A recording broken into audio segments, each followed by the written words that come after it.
सबसे पहले देखिए शक्तिमान के एक खास वीडियो को जो आज का मॉडर्न शक्तिमान है। अदम्य साहस की परिभाषा है,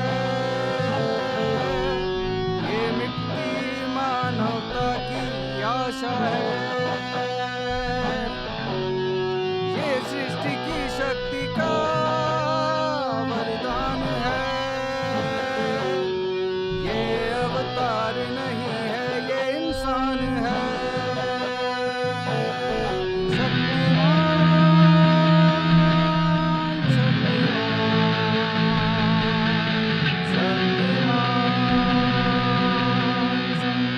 थोड़ी सी वाइब भी तो चेक हो जाए।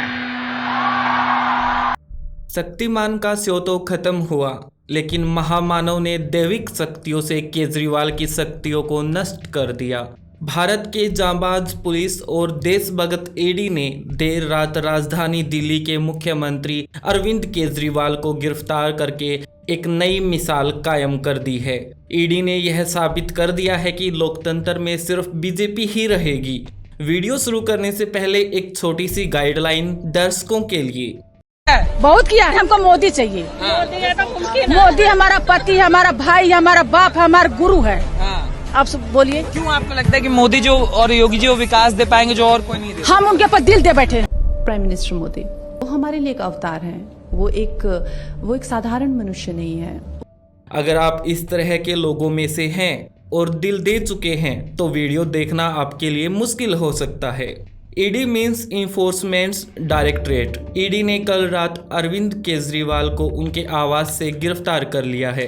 शक्तिमान ने केजरीवाल को पकड़वा तो दिया, मगर यहाँ अगर केजरीवाल सॉरी शक्तिमान कहें तो उनका पीछा नहीं छूटने वाला। अगर केजरीवाल शक्तिमान की शक्तियों के बारे में लोगों को बताएंगे तो शायद उन्हें राहत मिल सकती है।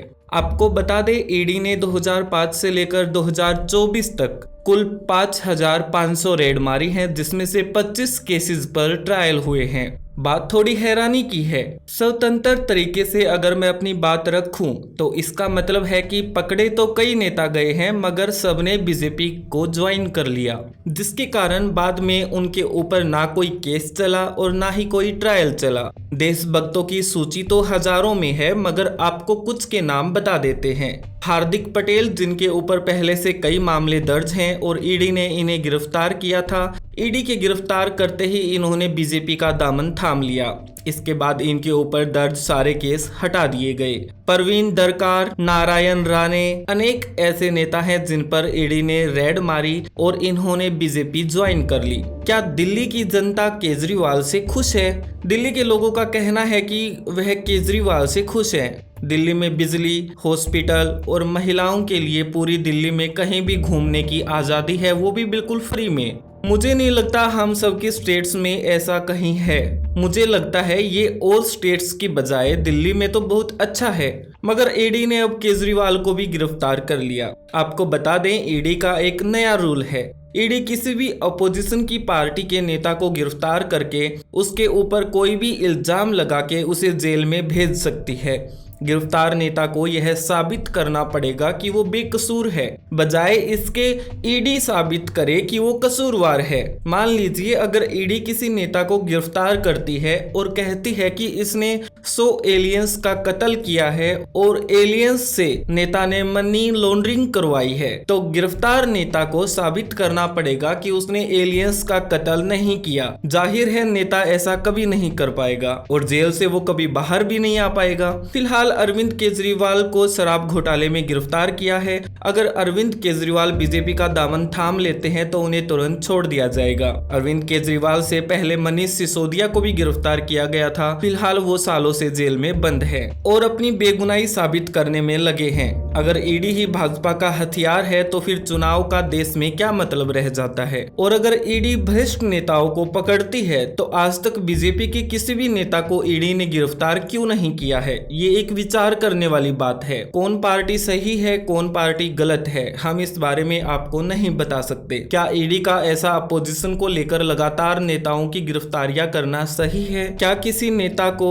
भगवान का दर्जा देना सही है? मुझे तो ये बातें भ्रमित करने वाली लगती हैं। जाहिर है आप भी अनाज ही खाते होगे, आपको भी यह सब थोड़ा अजीब ही लगेगा, मगर अब आपको भी इन सब बातों की आदत डाल लेनी चाहिए। सोसाइटियों में बैठे अंकिलों ने व्हाट्सएप पर पोस्ट फॉरवर्ड कर करके व्हाट्सएप यूनिवर्सिटी के जरिए लोगों के दिमाग में बीजेपी नाम का गोबर भर दिया है। इन अंकिलों का काम होता है व्हाट्सएप यूनिवर्सिटी में बीजेपी की जय जयकार करना और लोगों के दिमाग में भ्रम पैदा करना। मीडिया का काम है स्वतंत्र तरीके से पत्रकारिता करे, मगर मीडिया हर जगह मोदी की ही जय जयकार कर रही है। हम जैसे क्राइम स्टोरी वाले चैनल्स को मजबूरन इस तरह की वीडियो डाल के मीडिया का अधूरा काम पूरा करना पड़ता है। आप और हम मुख्य दर्शक हैं जो सिर्फ बैठ के देख सकते हैं, क्योंकि कुछ करने की आजादी हमसे छीन ली गई है। करोगे तो भी क्या करोगे? आपके पास एक हक था प्रोटेस्ट करने का, यानी कि प्रदर्शन करने का। किसानों से ज्यादा हम इकट्ठे कभी नहीं हो सकते। उनको ही कुछ नहीं मिला,